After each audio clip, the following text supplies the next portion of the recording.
All this month, as we're on the last Sunday in September, we have started our worship with words from a great song. How goodly it is and how pleasant for friends to dwell together. We've heard it in English, we've heard it in Hebrew, we've sung it, or they've sung it in Hebrew, and now you're going to help them. Our year of living by heart is our effort to equip you with things you can keep inside you wherever you go, so that you don't have to Google it, you just have it. And what better sentiment is there that expresses our hope than how good it is and how pleasant for friends to be together, which is a hope as well as a fact. And so here's what we're going to do, you folks. The choir will sing the first part of this song that you've heard now for 3 weeks in a row, so you'll recognize it. And then you'll repeat it with them. And then they'll sing another part, and you'll repeat that. And then they'll start again, and part of the choir will make a canon, a harmony with it. But Miss Marilyn over there, she'll help us. She has magical hands of compliance that will do this. I think so. You can say no, Marilyn, but it is true. So I'm going to refresh the words in Hebrew because that's how we know them. Hine, behold. Hine matov, how good. Umanayim, how pleasant. Hine matov umanayim. Hine matov umanayim. Shevet achim gan yachad. Shevet achim gan yachad. That's all there is to it. Now you're a Hebrew scholar, because you know almost as much as me. But make the notes, even if you don't make the words perfectly, but feel the words, how good it is and how pleasant for brethren to dwell together. They'll sing, then you'll join them and repeat it. They'll sing again, you will join them and repeat it, and we'll all be together.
My name is Jill Hinton Wolfe, and I work on the Stewardship Committee. And this isn't my first time doing this, but it still is just nerve-wracking every time you get up here. And so I was doing my power pose with the choir before, and I've done my centering prayer, and I'm wearing my lucky Wonder Woman underwear, so let's do this. Okay, I got up early this morning and wrote down a few thoughts because I wanted to make sure that that you guys got to hear everything that was important. So bear with me. I'm gonna read a little bit, but try to talk off the cuff a little bit too. So, I was at the Chelsea Clinton rally early this week, and it was kind of funny because I saw a lot of Fountain Streeters there, including Elizabeth Barnum. She was there. She's a minister here.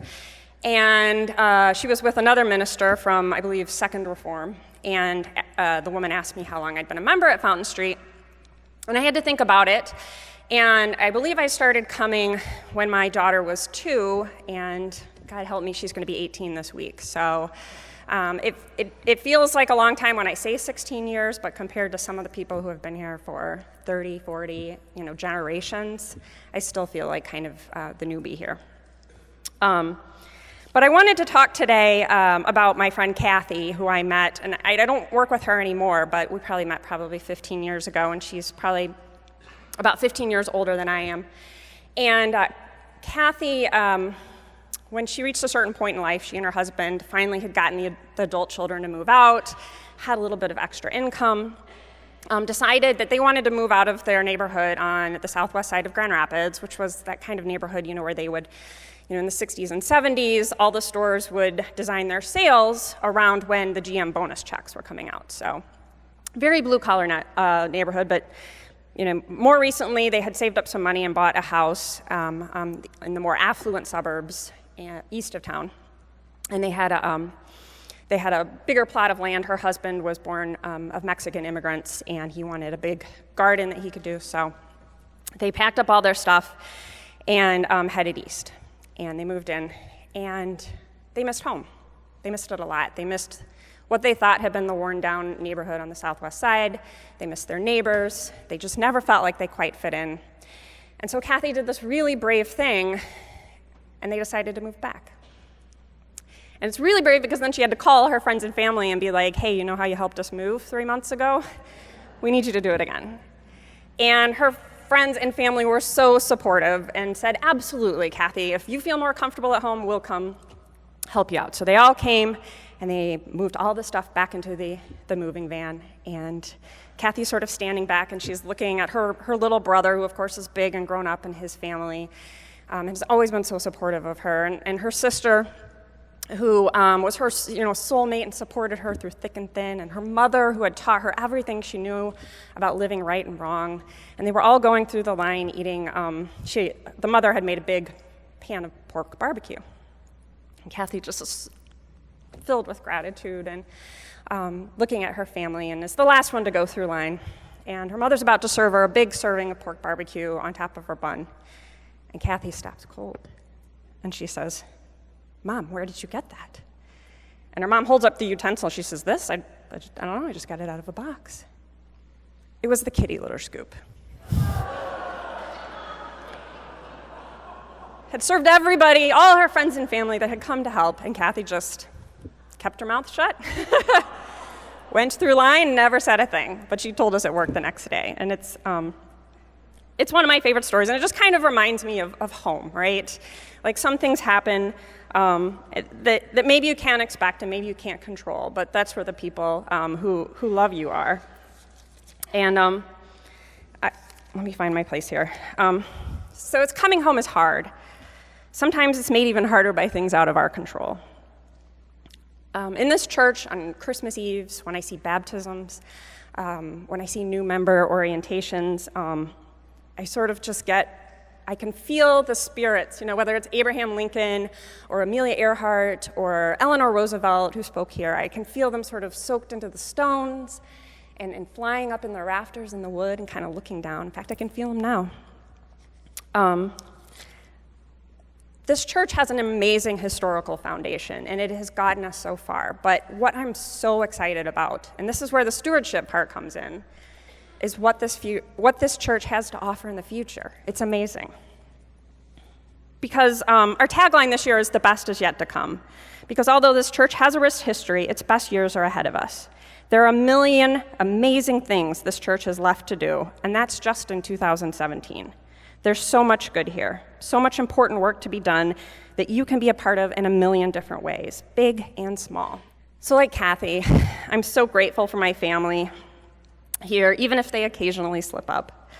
I want to say to all my friends that I have met over the years and ones that I still have yet to meet, thank you. Thank you for being here for me, my husband, who I met here and married here 2 years ago, the 5 kids we have between the two of us. Thank you for being here for the homeless, for the hungry, for the disenfranchised, for the desperate, the lonely, and the enlightened.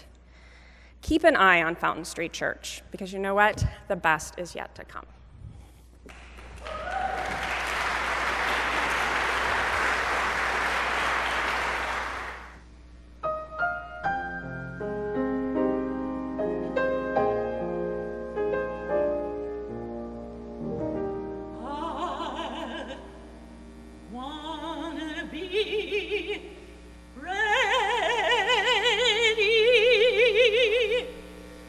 I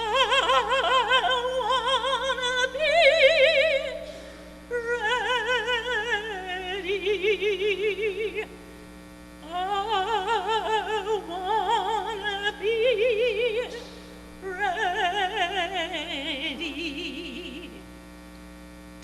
walk in Jerusalem just like John.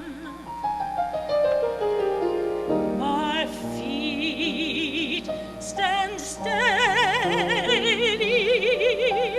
My feet stand steady. My feet stand steady.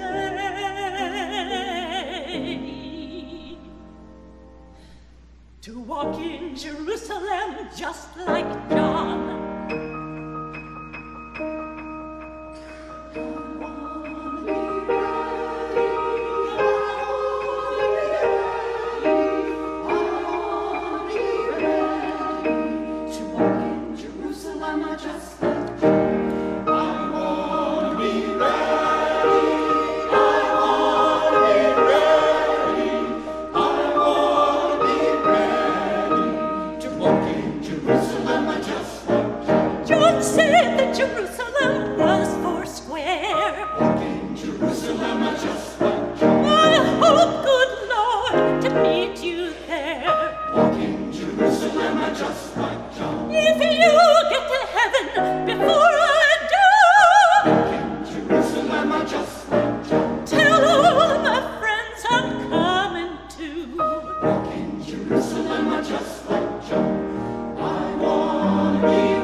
Different from other churches, we do readings and lessons not because we revere them as truth, but because they lead us to it.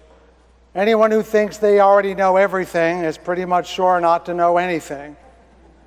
And so readings and lessons are meant to provoke us to look beyond what we think we know, to be reminded of things we've forgotten we know, and to invite us to learn more than we already know. I do use sacred writings because they so powerfully affect the world we live in. There is great truth in them, even if one has to sift sometimes to find the enduring parts. In the book of Psalms, for example, which will be heard today in Christian churches, there is this one line that stuck out because of our electoral season. Do not put your trust in princes, in mortals in whom there is no help. In the letter attributed to Paul, written to Timothy, is this famous passage: "For the love of money is the root of all kinds of evil, and in their eagerness to be rich, some have wandered away from the faith and pierced themselves with many pains. For those who in the present age are rich, command them not to be haughty or to set their homes on the uncertainty of riches." The uncertainty of riches. And a passage, again, in my living by heart commitment to memorize things that I can take with me. This quote, I hope I get it right, from Mary Wollstonecraft, the mother of Mary Wollstonecraft, I believe. No, in this case, I think it is the latter because of the timing of it. She's commenting on America, Mary Wollstonecraft Shelley, who's probably more famous now than her husband because her book, Frankenstein, has been turned into more movies than any of his poems. Curious justice, wouldn't you say? She said elsewhere, England and America owe their liberty to commerce, which created a new species of power to undermine the feudal order. But let them both beware. Tyranny of wealth is still more galling and debasing than that of rank.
Okay, who isn't on Facebook at this point? If I need, okay, then I'll have to be more explicit.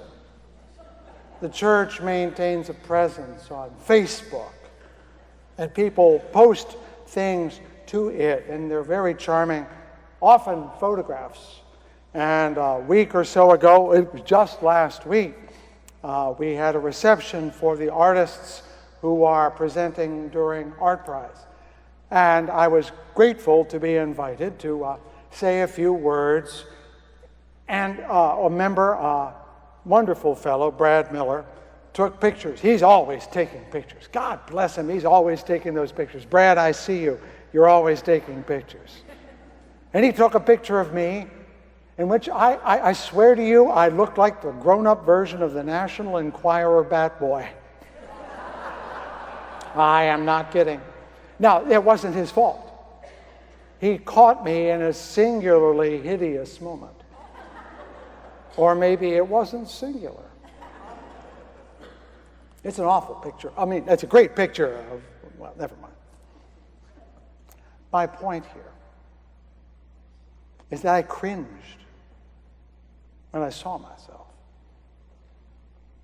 But my wife didn't. She's used to it.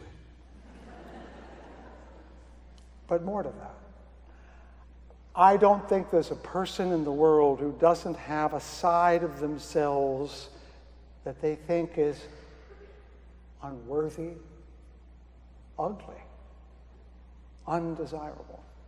Maybe it's how you look, maybe it's how you speak, but it doesn't matter. We all have that, each and every one of us. And we spend so much time protecting it from others, lest people see us and hide or flee.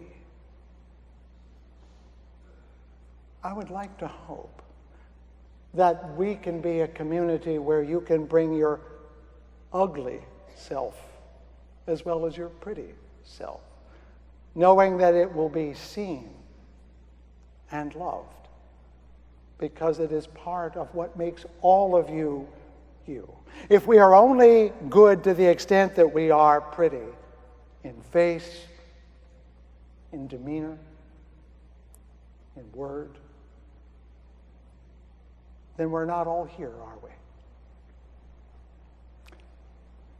I'd like to invite you into a moment of prayer in which we bring our unlovely selves. Gather your hearts, please. Oh, how unlovely is that part of me that looks like me that I wish didn't, or sounds, or speaks, or stands, or moves. That part of me, perhaps, that was too frightened, or too angry, or too selfish, or too small.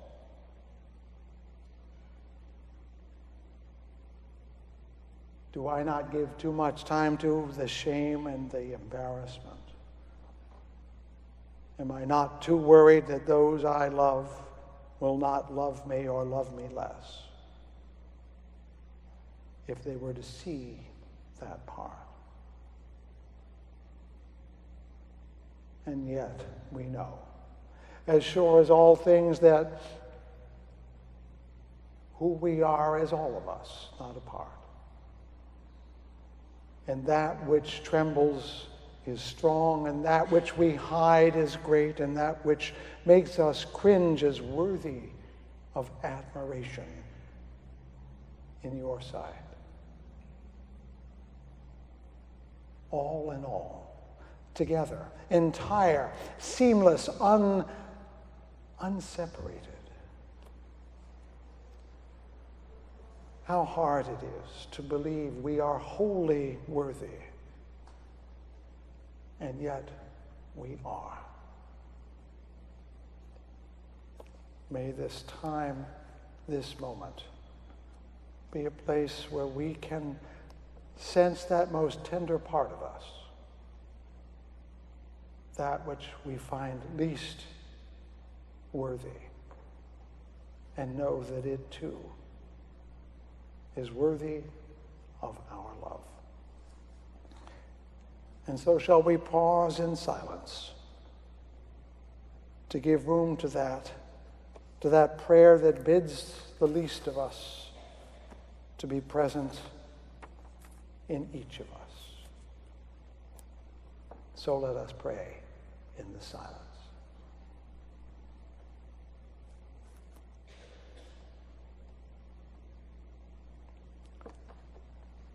And may this hour and this prayer be blessed by the memory of those whose lives ended at this time in years past.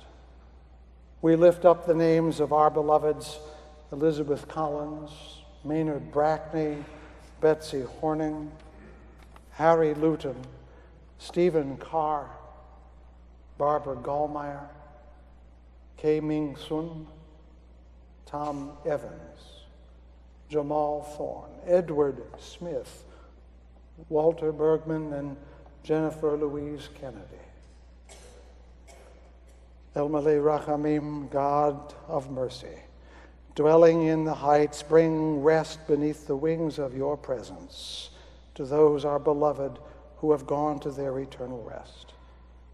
May thou, who art the source of mercy, shelter them between the wings of your presence and bind their souls among us, the living, that they may rest in peace, that we may be in peace. And let us ever say, Amen.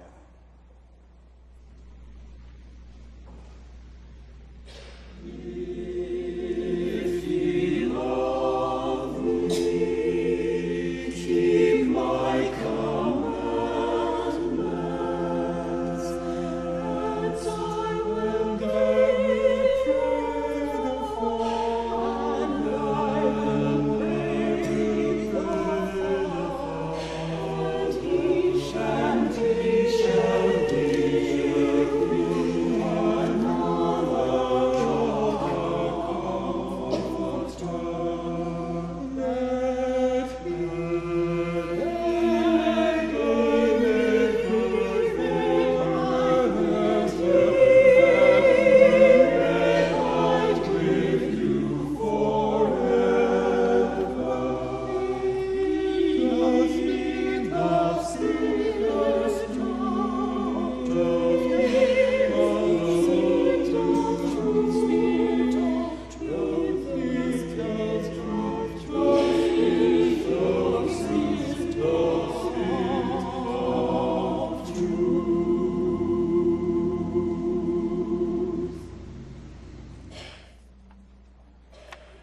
What an assortment of music we've enjoyed this morning.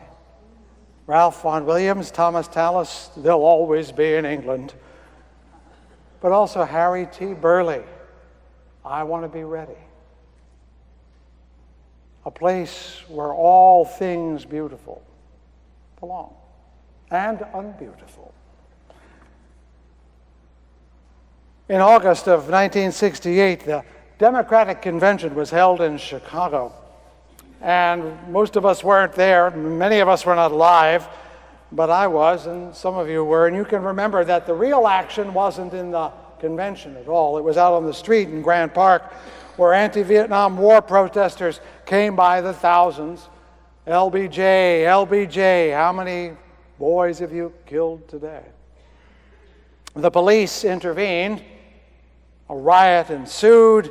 The news was full of the violence, and when asked later about the events, the famous Mayor Richard Daley said, "Gentlemen, let's get the thing straight once and for all. The policeman isn't here to create disorder. The policeman is here to preserve disorder." Let that sink in. Yes, he misspoke, but sometimes we misspeak more truth than we realize. I thought about that famous misstatement this week, as twice more we have learned of killings of black men by the police. This shouldn't be a surprise. 3 people a week are killed in encounters with the police. 3 people a week. Not all of them black, let me hasten to say. 25% of them are, though. Roughly twice as high a percentage as there are black people in the United States. That fact, along with other facts such as incarceration rates 7 times at the rate of white Americans and arrest rates at 10 times the rate of white Americans, is also part of what gave birth to the Black Lives Matter movement. And those are just 3 reasons. There are more. In my series of sermons on what really matters in this election, I stumbled upon an answer in plain sight, the preamble to the Constitution, which I believe is a mission statement for the nation, at least its government. That is what government is supposed to do. It said, in order to form a more perfect union, establish justice, ensure domestic tranquility, provide for the common defense, promote the general welfare, and secure the blessings of liberty for ourselves and our posterity, do ordain and establish. For that purpose, to do those things, But when we listen to the candidates or the pundits or the experts or the pollsters or anyone else, does anyone ever mention this at all? No. I believe we should look on every candidate and every election through that lens. At least I will do so. And last week I considered the first clause of that preamble, to form a more perfect union. The real reason they had the Constitution in the first place, because it was so loose they couldn't get anything done. And I noted then and now we share a sense of division and distance. Only then it was between the states. Now it's between parties and positions and politicians. But all of it is born of political structures that have emerged over the generations, that have served party more than people, that have served particular hopes rather than general principles, and have in effect sowed disdain and dismay year after year through our national landscape, so that now everyone thinks everything is wrong and all of it is bad and all of it is corrupt. Last week I mentioned a few things that might change that, not because I'm an expert, but it's a cinch they are not. And this week I turn to the next clause, establish justice. That sounds so majestic, doesn't it? Establish justice. Our courthouses look like temples with their pediments and their columns. Blindfold figures hold out a scale, showing they are blind to party and weigh both sides equally. On the front of our solemn temples are carved words like equal justice under law. Judges wear robes, and they're called Your Honor. They sit behind tall benches to make us look smaller. Ceremony from long ago still attends our rituals of the courthouse, down to the old French word, oyez, oyez, hear ye, all having business before this court, draw near and be heard. It's very solemn. It's imposing, and it should be. When we stand before the bar of justice, we should feel a sense of gravitas, importance, meaning, value. On the other hand, though, if we were to look at the history of policing, we have a different story altogether. It grew up quite independently. For example, there were no organized police forces in the United States until the 1830s. Before that, citizens were merely called upon, conscripted to keep night watch, keep an eye out for things while people were asleep. People didn't like that duty, so they appointed people in jail to do it. Let that sink in. It was reforms in policing in Great Britain that prompted the organization of official police departments with officers who were accountable and reported to a superior officer. But it should be pointed out that they didn't get started until the 1830s, 40s, and 50s.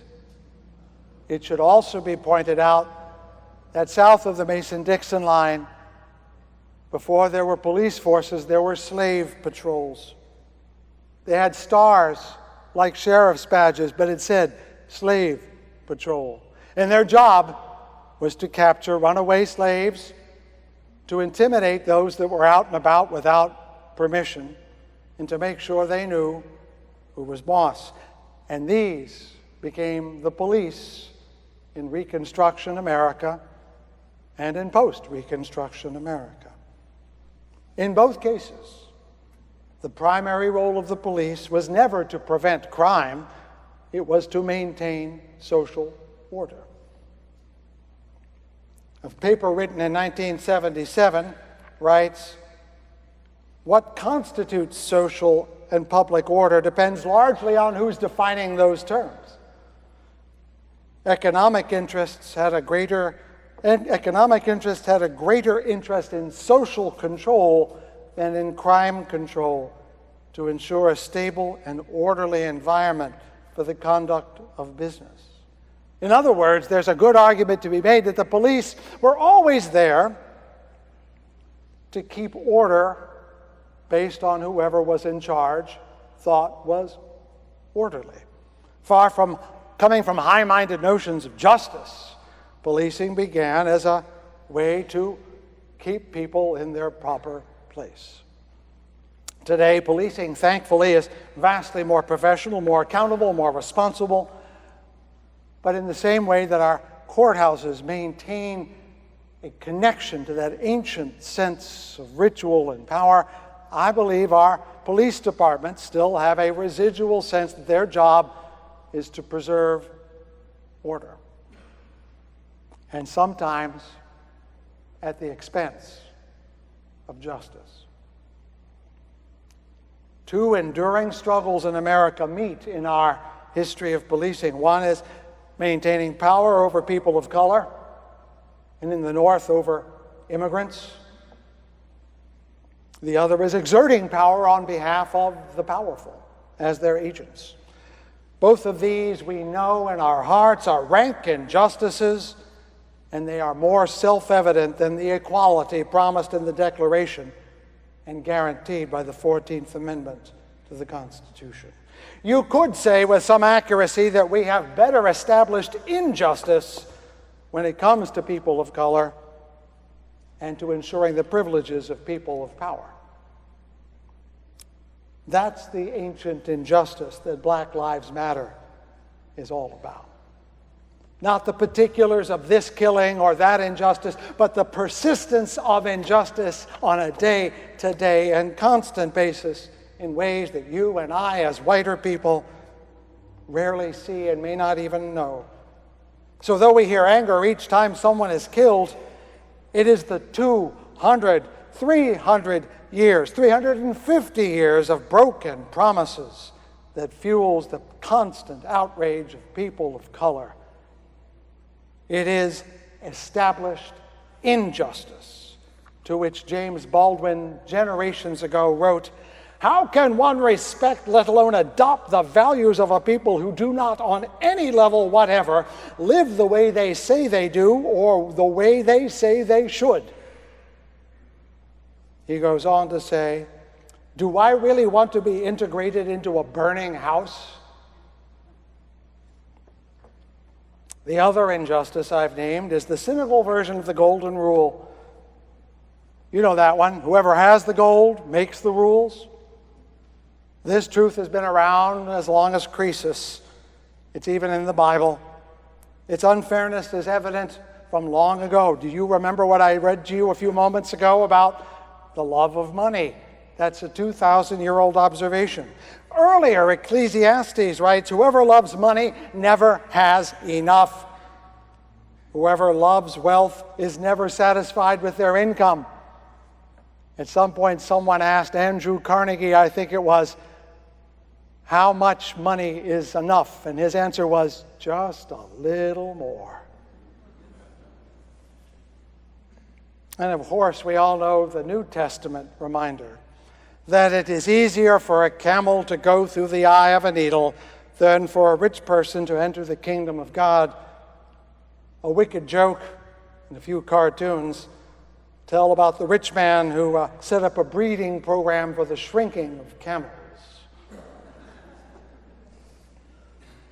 We have greater disparity of wealth in our nation now than at any time since, 1929. This is according to several sources. The top 10% of people in wealth own 73% of the wealth. Let me say that again. The top 10% of wealth, people in the country own almost 3/4 of it. And the poorest 40% have no wealth at all. They have debt that they owe to. There is much arguing about how bad and wrong this is, and that is not what I am here to do. But my point is that when we are that different in our wealth, in our capacities, in our power, can we say that we are united as a nation? And can we say that we treat each other justly? when large portions of the country believe the deck is stacked against them, and we've heard that sentiment from the least likely of candidates, be they black, be they people who live from paycheck to paycheck, be they those driven into bankruptcy by a hospital bill, why should any of these people believe in our government? This, too, is a very old notion. Remember what I said at the beginning. Do not put your trust in princes in whom there is no help, because we are perceived as having nothing to care about the rest of us. The Bible, of course, answers that by saying, put your trust in God instead. Karl Marx observed this rather shrewdly when he noted that religion is the opiate of the masses, by which he meant not an intoxicant, but a soporific, a pain medicine that said, fear not, ye poor, you will go to heaven. I guess if you can't imagine the world being better than it is, that's the only thing you have. But it is scarcely a worthy hope. But this country is premised on doing better than that. And our anger is that we could be better, but our leaders won't do it. That's part of the anger you find on the left and the right. The reluctance of those in leadership to do the leading that is incumbent, that's written right there in that preamble that we all know is right, and that they still won't do it. I don't have answers. I'm just naming the problem. But last week I offered a few notions about what could change our political climate. Not that I am an expert, but let's be sure that we know that they certainly aren't. I only wish to mention a few things now that no one else is talking about. Are they good answers? I have no idea. But they might have an impact. And maybe we should be talking about these instead of the things we're always talking about. For example, if we want to talk about law enforcement, one notion that needs to get more traction is what is called community policing. What this comes down to is take the cop out of the car and put them on the street and have them stay there day in and day out, not only when they're arresting people, but when someone needs help, when someone's child is lost, when someone has a problem. People say police work isn't social work. Of course it is. What did you think it was in the first place? You're helping society. How many of them have mottos to serve and protect? Well, if you're going to do the protecting and you want to do it right, you start by serving. That's how it works. Let's do it in that order. Connect police with people before they have a need, before there's a crisis, before a gun has to be drawn. So by the time there is a problem, you know that young man, and you can say, Anthony, you know better than that, and he will hear you. Let's demilitarize the police. Did you know the Department of Defense sells its leftover equipment to police departments? Stuff sold to control war zones is in the hands of the police. And I don't know about you, but when I was a kid and I held up an army rifle and put on a helmet, I felt like a soldier. Do you think our police now feel more like soldiers than like police? Who could blame them if they didn't? And yet, the moment you become a soldier, the person who's not a soldier becomes what? The adversary, the enemy. We should not be militarizing our police. We should be demilitarizing our military, but that's a whole other sermon. We should end civil forfeiture. Have you heard about civil forfeiture? If the police think you're involved in a drug crime or a terrorist operation, and they stop you, they can take your car, and whether you're even charged or not, they can keep it. They can come into your house. You're a suspect in a terror investigation. Oh, here's $5,000. That's evidence. We'll keep that, thank you. No, technically you can get it back, but you have to hire a lawyer who then has to fight the police department and the city and the state, and you will spend every penny that you lost on the lawyer to get it back. But what do the police do with it? They get to keep it. Now, I've heard about speed traps, but this is legal robbery. And the police are now filling their own diminished budgets by using goods that they are looting from people on the pretext that they are potential pieces of evidence. And even when the case never comes to trial, you still have to sue to get it back. They won't give it to you. You have to sue them to get it back. Why would we trust a system that can take your stuff and you have to spend money even when it's yours? Let's make policing a job that requires as much training as emergency medical technicians. I looked this up. Most police training takes between 3 and 6 months. An EMT, which is not a paramedic, by the way, that's even more, takes a minimum of 6 months to a year. I say if you have the power of life and death, and both do, shouldn't our police have enough training that they can do it better? 6 months to a year is not too long to train someone who will have a badge and a gun and the judgment to use both. These notions help, I think, to bring some trust and respect for the police and for the people that they are there to serve. But we need to go beyond that. Do you know public defenders are almost entirely unfunded in some places? Well, why should you care? If you're poor, you care. Do you know a public defender is so underfunded in most states that most individual public defenders have to handle more than 300 felonies a year? A year.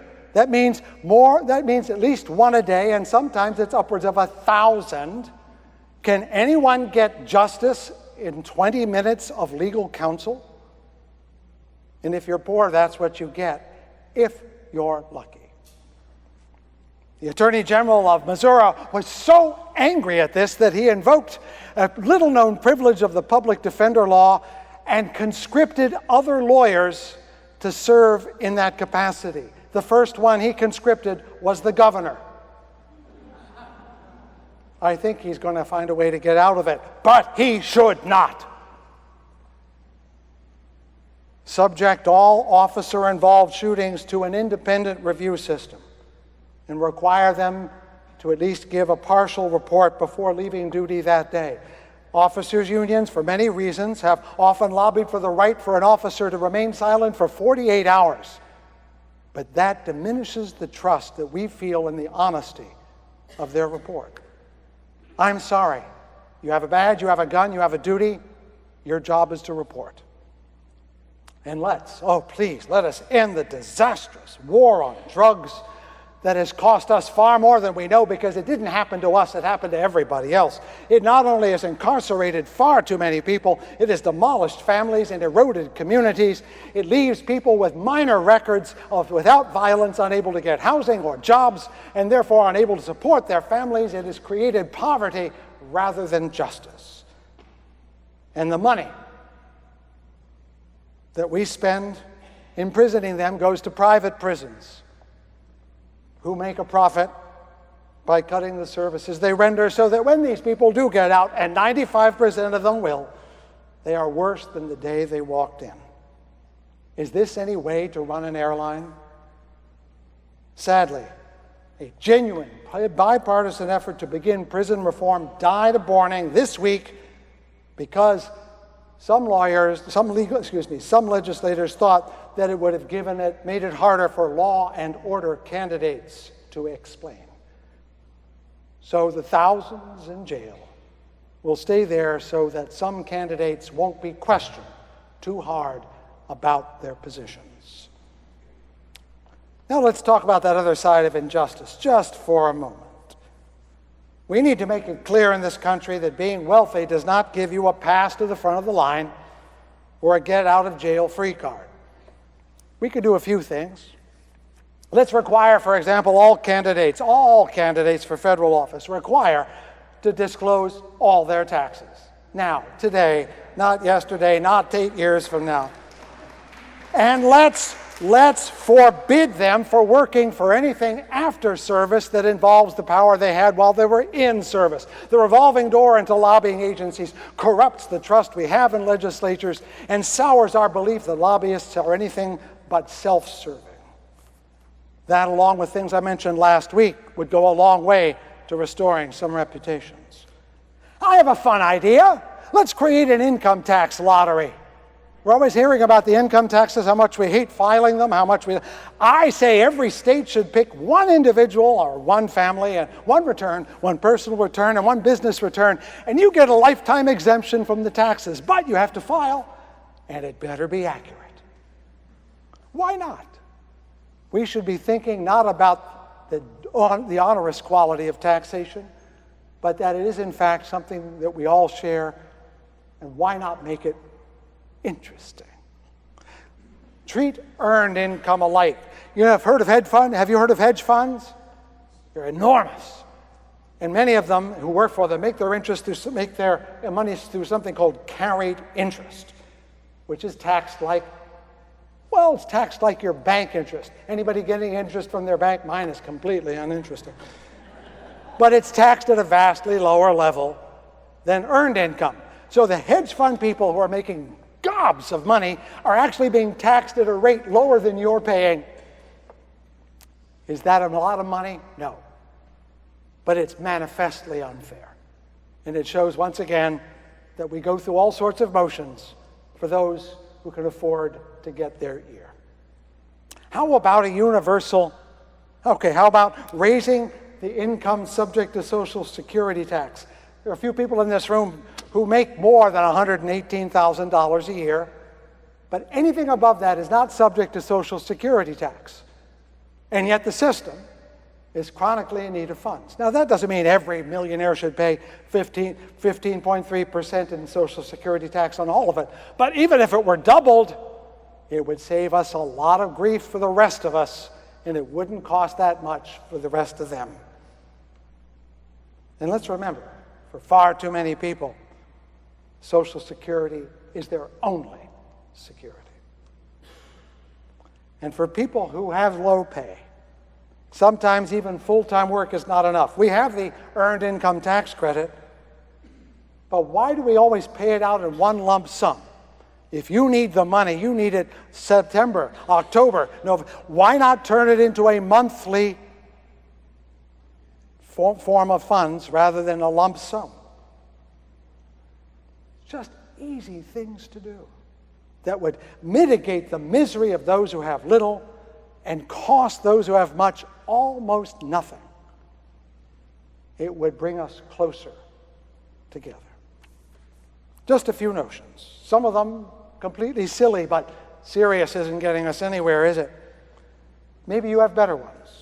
But this is the stuff we should be talking about. And what our candidates are not talking about, maybe if you talked about stuff like that, they would talk about stuff like that. Why should they name the agenda? It's your country. You should be the one telling them what to talk about. So turn off the news today.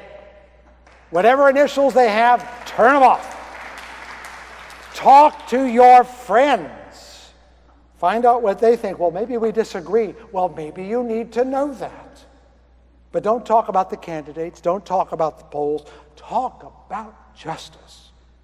Talk about forming a more perfect union. Ask why they feel so disenfranchised. Resist trying to win them over to your side. Tell them you're not trying to join their side.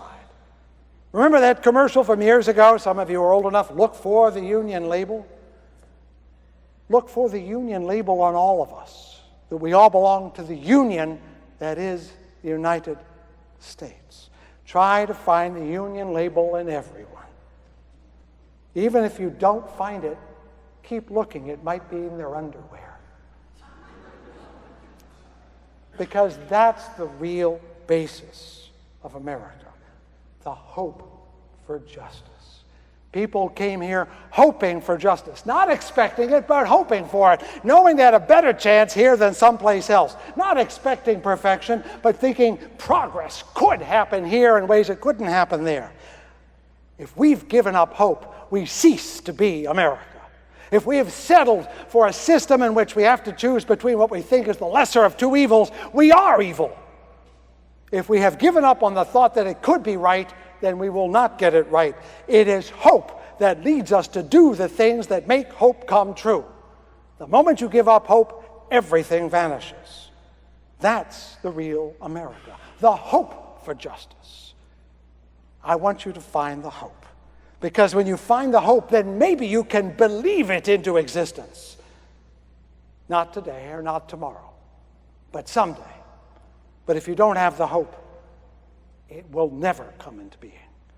And if you're looking for our leaders to give you that hope, think again. It is up to us. If we want a country worthy of its name, we have to be the ones to make it. May the words of my mouth and the meditations of my heart be found true in thy sight, thou who art my rock and my Redeemer.